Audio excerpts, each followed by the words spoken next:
Hey, what's up, mandatory friends? Welcome back. Remember, if you like the content, hit that like and subscribe button. You can also follow us on our social media channels, and you'll see in the description below the ways that you can connect with us. Also, we just want to say thank you so much for supporting the show. If you already hit that like and subscribe button, we do appreciate you. And lots to get into on today's episode. We are going to be talking about the state of 147 after Ryan Garcia's performance. We're going to be obviously getting into the news of Pac-Man and Mayweather because they're going to be fighting as well. But Brian, I think we got to kick off the show with some very important news in just the sense that right now there's a big illegal battle going on with the promotional company Queensberry and the Saudis, TKO. And obviously Turk is involved in that. But essentially what's going on is Queensberry Promotions is claiming that there's been a breach of contract over the creation of Zuffa Boxing. And it says other companies are being formed behind their back, violating various deals and costing Queensberry huge potential income as much as $1 billion. Ring Magazine has obviously posted this, put this out, but let's keep in mind that Ring Magazine is controlled by Turk. And with that being said, you're not going to get a non-biased look at what's happening. They're actually saying that Queensberry is in financial trouble, and it's all because of this big lawsuit. Just to kind of sum it up, but obviously Ryan has shared a screen as we always do. Brian, what more can you tell us about what's going on? That this is just one of the most unprofessional things that I've ever seen, honestly, from a media standpoint. What they're doing is they're using, well, they actually is Turkey, Sella, TKO, using Ring Magazine to basically twist Frank Warren's arm, be like, yo, your fighters are leaving you or considering it. We haven't worked together in a while. Like, I'll just read it. Rumors are circulating in the boxing world that Queensberry is in financial trouble without a continued business relationship with Sella and TKO.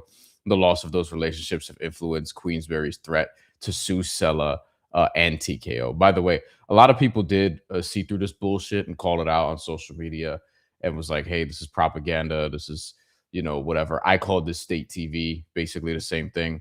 Rumors indicate that their announcement to the media of legal action was timed before their Fabio Wardley versus Daniel Dubois press conference, which took place today for an event which struggled to sell tickets. Some people did note that tickets haven't gone on sale yet for this.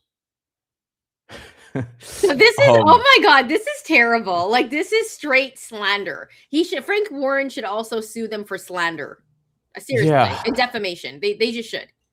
Foxy, I'll get to your comment in a second. And anyone else watching, please do. By the way, we're on an hour earlier this week because we actually have a time crunch. So we're going to try to move through this a little swiftly here. There's been intensified concern among the stable within Queensberry when it was learned that they were not being used as a promotional entity for Tyson Fury's big UK comeback in April. This is the one on Netflix. More on that one soon because the co-feature just got announced. And that one, speaking of disgusting, that's not, yeah. And then it says that this concern has led to a scenario where a number of their fighters are seeking other promoters. Same thing's going on with Top Rank. Turkey, Alashek, and Sella were made aware that the rumors of litigation were leaked from Queensberry, and this has created an unrepairable rift due to Queensberry's cordial communications in the open and being volatile behind the scenes. This got community noted. Company's house shows Queensberry Promotions posted a $15 million profit for the tax year up to the end of March 2025, and also that tickets for Wardley versus Dubois are not yet on general sale. Also, this kind of got ratioed 732 replies and 539 retweets, but that also includes a lot of and mostly quote tweets and Yeah. a ton of bookmarks, of which I will be included in that now, as you see. So, I said something about this. A whole bunch of people said something about this, and I didn't like it at all for obvious reasons. Foxy also mentions, and I'm going to pull up this comment. Frank Warren loves going to court. I support him with this one. LOL. And then also this tweet from Ring Magazine is a disgrace. They think fans are stupid. Yeah. And I think, Shantelle, we're in this area, in this space now where the money, the billionaires, the people who have a ton of money and run seemingly everything in the world think that the rest of us who don't have billions of dollars are fucking stupid. And there's gonna come a point, maybe it's soon. Like I don't know how to categorize this, but there's gonna be a lot of pushback, is how I'll word it. A lot of pushback from working class people, day to day people who look at shit like this and are like, are just gonna see through it. There will be some people who are like, yeah, go Turkey, fuck Frank Warren, you know, you're saving boxing. There's gonna be some people who are brainwashed into the cult. We see the same thing here in the States with how people react to the president and his cult. But I think that ultimately people will see through this, mostly see through this, and I'm curious as to where that'll lead us. Yeah, and here's the thing. This is what I mentioned. Like Ring Magazine, Turk, they're all in bed together. It's Turk's thing. So whenever you're seeing these posts, it's just straight up propaganda, right? It's to make them look good. And so when a story like this comes out, it's gonna be completely biased. And that's exactly what we've seen here. Now, in terms of the Tyson Fury fight, because Queensbury isn't involved in that, if I'm not mistaken, Brian. And there is a Doesn't co appear so. there's a co-feature that has just been announced, and it's Conor Benn and Regis Prograis. Oh my God, Regis Prograis is back, and he's moving up to 147. Like I No, don't. no, no, 150. Oh, this Reportedly, is. this is a catch weight at 150. I think Regis is too small for that. Maybe too washed for it. The issue with this fight, and we'll get to Floyd Mayweather and Manny Pacquiao in momentarily. Um, the thing with this is Conor Benn, who just fought at middleweight twice, is fighting a lifelong super lightweight who's past his prime, and Conor Benn's getting reportedly 15 million for this. Because remember, he signed a one fight deal with Zuffa, so this is going to be the one fight on that contract. Don't know what they're doing from there. It's been confirmed by Nick Khan, Mark Shapiro, all the big wigs that sort of Zuffa and involved with that. 15 million. I wouldn't pay Conor Benn 15 million to do anything. Well, that honestly, I'm not gonna lie. I'm surprised that he got 15 million. Why are they paying Conor Benn 15 million? And what's that actually gonna do is that's gonna mess up the structure of things. Dudes that aren't worth 15 million are thinking they're gonna get 15 million, Brian. That This that's gonna change a lot of things. You know what though? This is what Dana White was talking about. And he said he wanted to avoid this. And then he goes out and his brand is paying Conor Benn $15 million. Like you talk about boxers are getting too much money. Boxers are, you know, like they're not fighting the best and what have you. This is a per Dana White's sort of worldview on this or view on this in boxing. This is a old style boxing sort of thing where you would take a guy who just fought twice at middleweight, Yeah. fighting a guy he's a lot bigger than, and you're overpaying for it just to showcase him on a one fight deal. Like that's something that Dana White is goes counter to everything that he's been telling us he wants to do in the sport. You can tell that they're using Turk's money to essentially build something that has some cachet, but I don't think the names Conor Benn and Regis Prograis make me go, "Oh my God, I have to watch this fight." Like, let's have a fight party. And this is the co-main, by the way, for the Tyson Fury fight. Brian, this is not the fight to do it. Like, I know what Zuffa's trying to build, and Conor Benn signing to Zuffa, which, by the way, it was a one-fight deal, as Brian said. He didn't need to sign to Zuffa, but he's making $15 million. I don't think any other promoter would pay him $15 million for a fight, Brian. No, and on top of that, you have 2 fights that frankly should be one-sided, because even the main event is, like, not Yes. awesome. I'm a little surprised Netflix took this. I think Tyson Fury is a big enough name for it, right?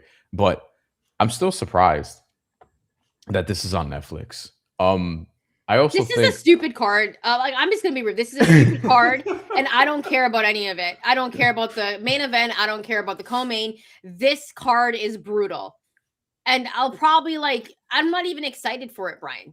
No. Why is Regis Prograis fighting Conor Benn? Conor Benn, by the way, hasn't gotten a stoppage since he tested positive for a banned substance in 2022. This was 5 Mm-hmm. fights ago at this point. So he hasn't gotten a knockout in 4 years. So I think they're trying to get him one by picking on somebody who's 37, who Regis Prograis in hindsight, he's been past his peak since at least, Devin Haney. well, I think the last time we saw him look really good was the Zabeta fight in late 2022. Dude, that was We like interviewed him so long after. ago. We That interviewed him was after, but, that's true. And that's true. yeah. Yeah. If you wanna watch that interview, it's actually a really fun interview. This was from, like, 2023, and he was still the champion. He actually either just fought or was about to fight Danielito Zorrilla, in which he underperformed admittedly in that one too. Mhm.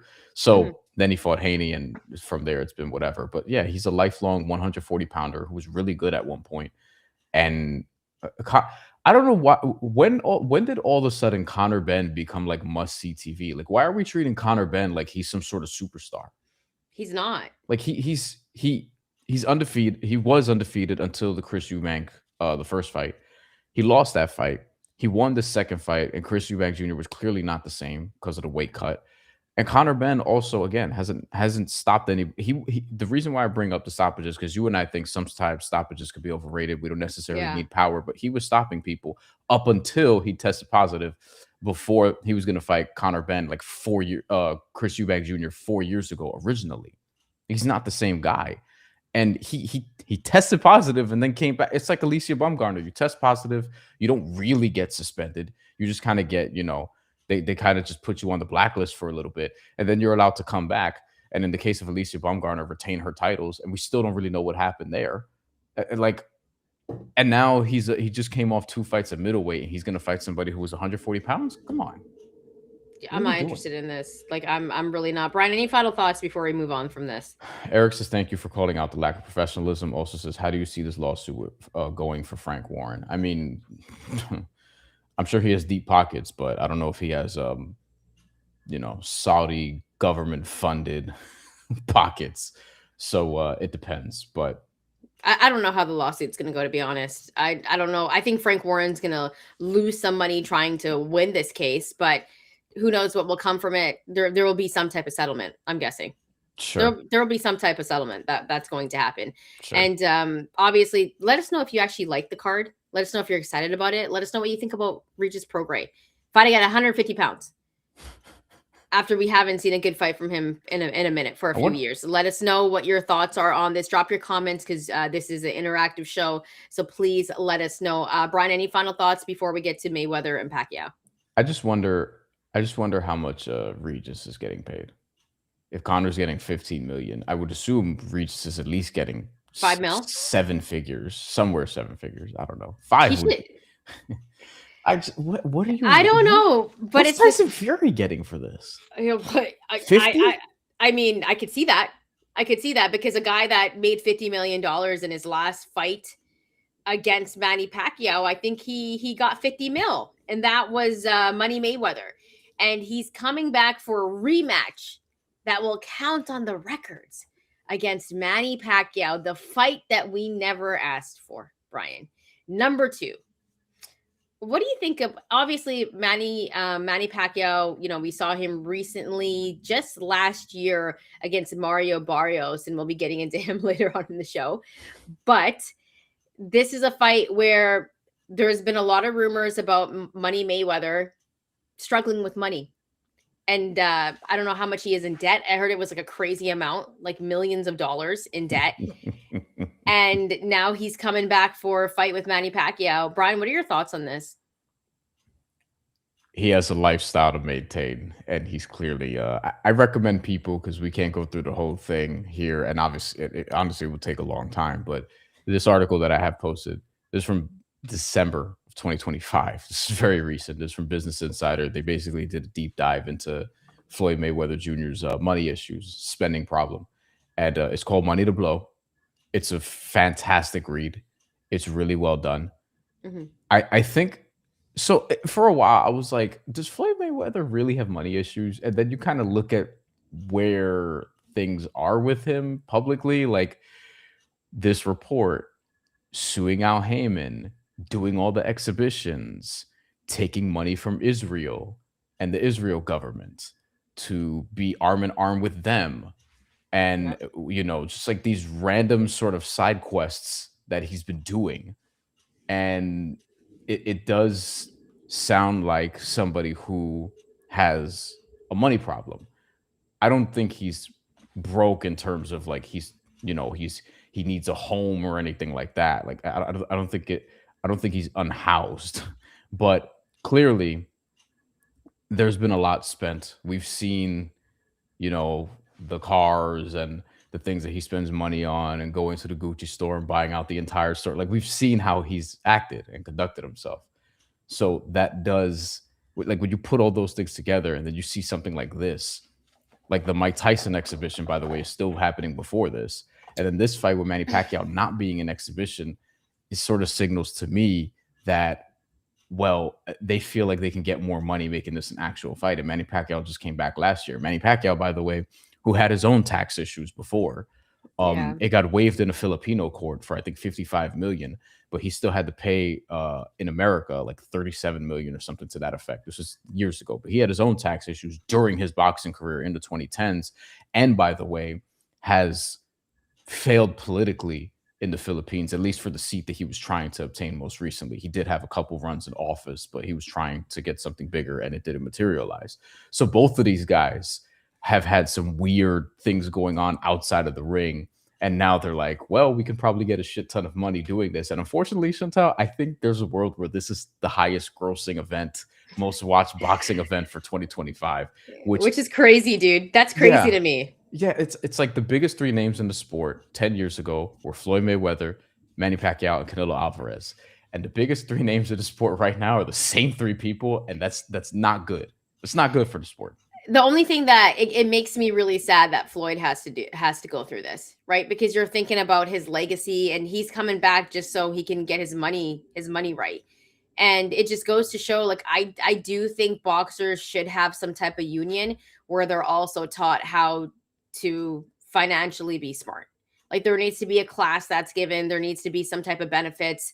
This is what boxers need, and there needs to be some type of union because Mayweather is one of the greatest fighters of his generation, and he's coming back just because he's got money issues. This should not be a thing. So to know he's coming back, he's almost 50 years old. He just turned 49 years old.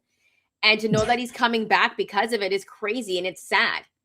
And it just shows that right now, though, they can still make a lot of money. And here's the thing, Brian, if you could come back and you could know that you could come back and make $50 million, would you do it?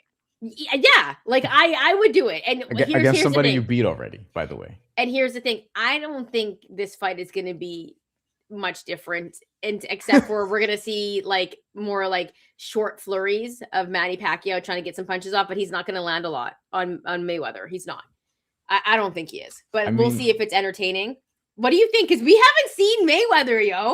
Like we haven't. We're gonna see him against Mike Tyson. I don't know what this is gonna be like. I have he no fought idea. he fought one of the Gaudis in 2024, got into a fight with them, and then had a rematch with I don't know what the fuck Floyd's been doing. He grew his hair back. You know what I Yeah. mean? Like it's just he's having a midlife crisis, and now It, he's returning to boxing. By the way, this fight was late when we got it. We got yeah. it in It was like it was 2015. 5 years too late. You know what I mean? Right. We got it in 2015. They were both almost 40 then. And now we're 11 years later, and we're about to get the rematch when they're What? both almost 50. But here's the thing, though. Everyone's gonna watch this, right? Manny Right. We're Pacquiao. gonna what? We're gonna do a fucking live show. Like Manny Pacquiao, no matter what, will bring viewers. His viewership is crazy. He's still one of the most famous boxers in the world, as is Money Mayweather. top three, both of them. Like And this is Canelo. this is crazy to me, and you know, it kind of just goes to show their like stardom and the power that they have still in this business, and that's how like big of superstars they still are, which is crazy. So you know what, we're probably going to do a post fight show for this for sure. We would have to. But this is very interesting, Brian. Let us know if you're interested in watching this fight, what you think about this fight, and who you got. You know, essentially, this is crazy that we're even talking about this, because this fight originally happened over 10 years ago. So let us know who you got like 11 years later or whatever in this rematch. Brian, any final thoughts before we move on from this? If we didn't mention, it's in September 19th, I think is the date. Floyd Mayweather Jr. right now, one book minus 196, slight favorite. If you actually do want to bet on this, I'd go take that right now. I would go take what are his, do they have like decision or like no, I know I just see the money lines. It's probably too early for the decision. crazy. I'd definitely take Floyd. I'm taking Floyd by decision. That's what I'm gonna do. And it'll be interesting to see what the other card is as it fills out, because the undercard hasn't been announced yet. So this is going to be very interesting, Brian. As we transition to the welterweight division as a whole, which both of these guys, I guess this fight's They'll be fighting on welterweight. Yeah. I guess. Okay. Yeah. Floyd Mayweather still could make that comfortably. These are the welterweight rankings by Ring Magazine after Ryan Garcia's win, which we probably should mention. He beat Mario Barrios very easily, which we indicated could happen, although it was way easier than I thought it would be. Even which is to say, Mario Barrios, he was 0-1-2 as a champion, as WBC champion. I don't think Stanionis should be number 3. I don't think Ryan Garcia should be number 4. And here's the thing: we just saw Manny Pacquiao push Mario Barrios as far as Abel Ramos did, which is like conceivably, because this fight is going to count conceivably. And Manny Pacquiao's not in this top 10. I don't think he should be necessarily. But the winner of Floyd Mayweather, Manny Pacquiao, like, I'm going to be intrigued, depending on how they look. I'm going to be intrigued. Like, can they actually? Could Like, you imagine? Yo, hold up. Could you imagine if one of them gets ranked like number 8, and then they both just come back, and then like Floyd cleans out the 147 division again? Like this could be a thing. Floyd would be a betting favorite against Lewis Crocker today. Yes. Today, Lewis Crocker, who's a champion. I don't even know if he'd win that fight, because I don't know what Floyd Mayweather would look like in a real fight. But Vegas would put him as a betting favorite today against Lewis Crocker. I don't think they would do that against Devin Rolly Haney Romero. currently. Yeah. Rolly? Are you sure? I think Rolly's disrespected in this list. I don't think he should be number 5. Why is he behind Ryan Garcia when he beat him easily? This list doesn't make any sense to me, Brian. And Rolly fought him really well. Rolly took away his left hand, and Rolly is a champ.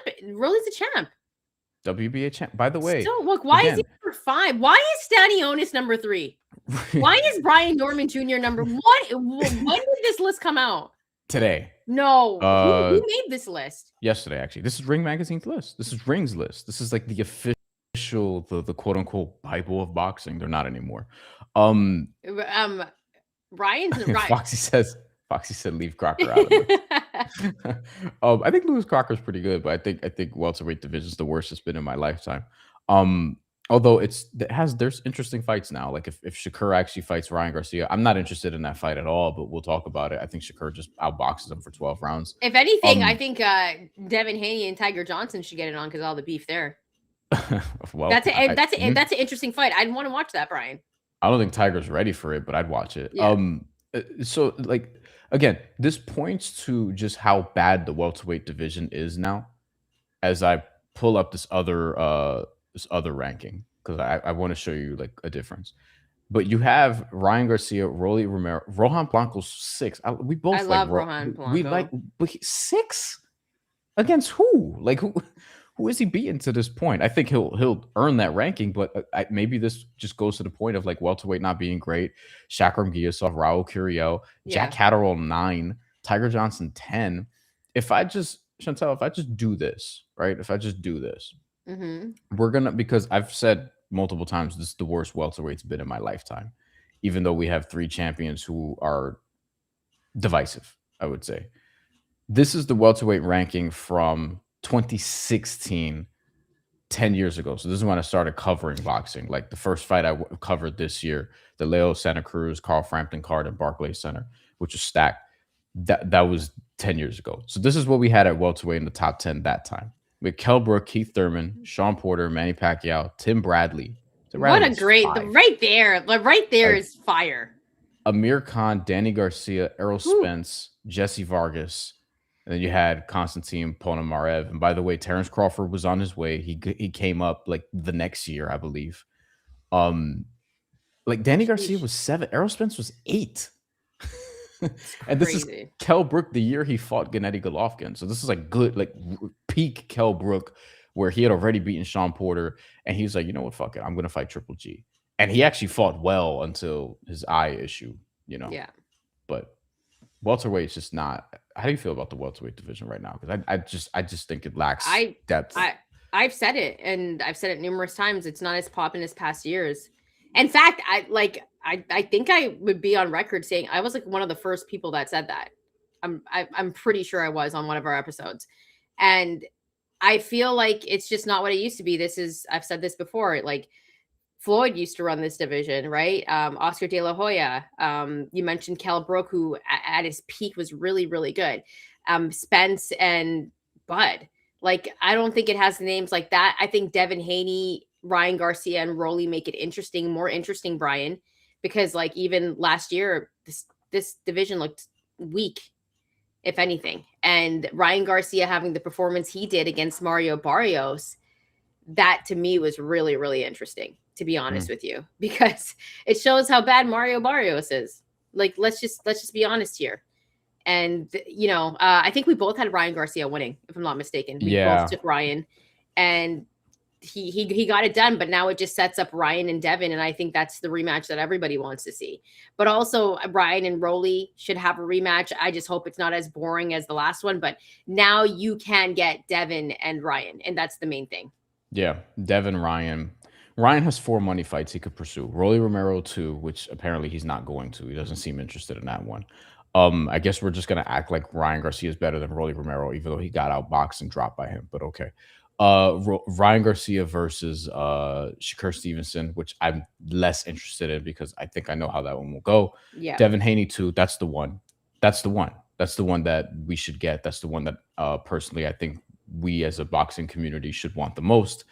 And then Ryan Garcia versus the other wild card, Teofimo Yeah. Lopez. I think would be very interesting too.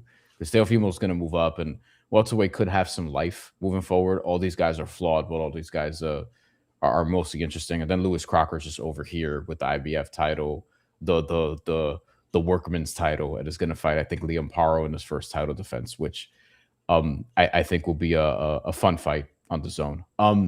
Some comments. Foxy says he's more interested in watching Lawrence Collier fight than Mayweather Pacquiao 2. Okay. I don't know if I'd go that far. He also says Catterall versus Jose Ramirez next. Good God. Whew. That's a fight where I just want to jump off a bridge. Slalomi says Ryan never mentioned Rolly rematch. Rolly is the true boogeyman. Oh my God. But hey, there's another possible fight because Teofimo Lopez is coming up to 147. That's So yeah. So you could possibly get Teofimo Lopez in here. And let's keep in mind, before Teofimo Lopez fought Shakur Stevenson, he said that he was going to fight Devin Haney and possibly Ryan Garcia this year. I don't know if it all happens this year, but that's kind of who he's looking at. But also Teo could try to fight Rolly, and that would be one of the most entertaining pressers ever. And that would be great. And that could be another way that Teo could try to climb up the ranks at 147. But I don't know how I feel about Teofimo Lopez at 147, Brian. That's just the truth of it in terms of size. What do you think? I mean, Rolly's not a real welterweight either, so I'd be fine with that. Devin Haney had to move. Well, I mean, shit, he was cutting a ton of weight according to Regis to make even 140, not to mention 135 before that. Eric says regarding the ring card with Fury and Ben, I don't like the undertones of rings, lies, and TKO one and Takeover Boxing. Us either. Yes. Um, we all see through the bullshit. We know what's going on. Like to put it mildly, but we said a lot on that already. But yes, agreed wholeheartedly. And I'll add that as more people keep seeing through this, I'm curious of what that means for their operation. They might have so much money that it might not matter. Ryan Hong says the fact that Rolly versus Ryan Garcia would be a unification fight is a testament to how shit 147 has become. Yes. Gone are the days of Felix Trinidad and Oscar De La Hoya and Shane Mosley and Duran. Roberto Duran. So Like, much come on. more removed from that. Cotto, Pacquiao, actually Yeah. Floyd, and even in the 2010s, where you had at one point in the same time within the last 10 years, you had Keith Thurman, Kell Brook, Amir Khan, Terrence Crawford, Sean Porter, Danny Garcia. You know what I mean? That's stacked, dude. Like Like, when you read off those names, that is absolutely stacked. That's not what the division is right now. But listen, if Teofimo Lopez comes up in there, if Shakur Stevenson moves up to 147, it'll be a little bit more popping. But I think we know we're going to get Ryan and Devin at some point. Foxy says, question about Brook. Do you think he could have beaten Thurman, Manny, Bradley, Spence, Garcia, etc.? I assume like a combination, maybe not all of them, if he didn't take the Triple G fight. I do think that he has a better run at welterweight if he doesn't take the Triple G fight. I don't know who among those names he beats. I thought Tim Bradley was really good. Like, I know he gets a lot of shit for his commentary because he's kind of a character on YouTube, which he's Yeah. entertaining, but I still think like Tim Bradley was good, but Kell Brook beating him wouldn't have surprised me. I do wonder how the fight with Spence goes if it's pre Triple G and not post. I still like Spence there. I think Kell Brook could have beaten Danny Garcia though. Danny Garcia was at his best at 140 pounds. Like he was that dude at 140, 147. He had some moments, but he wasn't like the best at 147.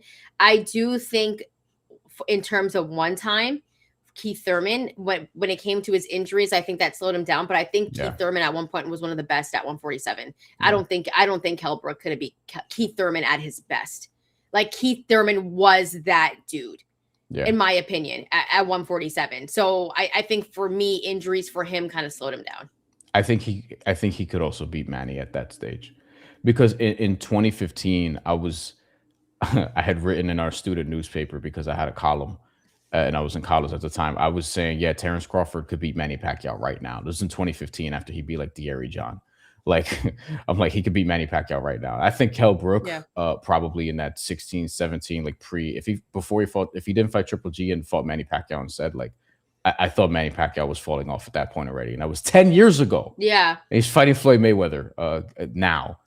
And he just pushed Mario Barrios in a fucking title. He nearly became the WBC champion last year. You know what's funny though? But this was after Keith Thurman dealt with his injuries. I remember when Manny dropped him. That's Manny dropped, by the way. Manny dropped Keith Thurman, and I remember being like, you know what I mean? That was post Mayweather. Thurman had a long layoff. He might have had the car accident before that. Yeah, too. Yeah. So he was dealing with those injuries, and I don't think he was ever really the same after that. Yeah. But nonetheless, let us know your thoughts on what you think about the state of 154. Brian, or any final thoughts before we get out of here on just 150? It's not 154, 147. Sorry. Salome is better. Salome says 147 is better now that guys from 140 moved up. It will get better because guys will move up. Teofimo, Richardson Hitchens might have to now because he couldn't even fight this past weekend because of the Oscar Duarte fight, because he fell ill and was apparently vomiting after making the weight and the rehydration. I always find it weird, Shantelle, when guys who like aren't power punchers have to move up in weight because they're cutting down so much, like Devin Haney had to do. Apparently, Richardson Hitchens might be in the same fate. Oscar Duarte was basically calling him a pussy, and they didn't fight. So do with that what you will. Ryan Hong says Prime Kell Brook beats every welterweight except Spence at that time. Whew. Thurman's the only other one where I'm like, I probably lean Thurman there, but I think I think Kell Brook was good, man. Kell Brook was legit. His prime was cut short because he was ballsy enough to take on fucking Triple G during peak Triple G, which is ridiculous. Instead of and then Amir Khan tried the same thing and paid for it against Canelo. Amir Khan had a Chin made of glass. That's Yeah. the only difference. But was really good at 140. Brian, any other thoughts before we get up out of here? Do you care about Emmanuel Navarrete this weekend fighting against Eduardo Nunez? I think it is. I think I'll just watch to see how he fights and if he's gotten better. He's a wild card. Navarrete. Clarissa Shields won against Franchon Cruz-Zern. Franchon Cruz-Zern seems to have taken the activities personally from that week. Not much more to add there. I just want to see Clarissa Shields fight Shadeja Green or Michaela Mayer. That's it. Yeah, Michaela Mayer, I think, is the fight to make. And we know Michaela's ready for it. And she's looked good moving up in weight as well. Thanks last thing. Did you watch Nahir? Did you get to watch the Nahir Albright Frank Martin fight? I did. And I like the singing at that. So fucking good. Yo, Nahir Albright can sing. Yeah. Like, legit.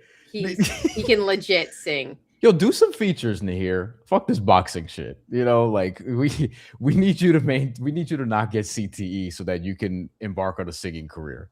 Honestly, it was not bad.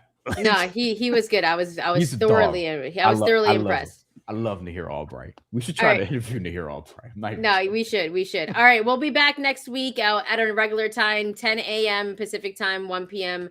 Eastern time. We'll see you then. Thanks so much for rocking out with us. And remember, drop your comments because we will be reading them.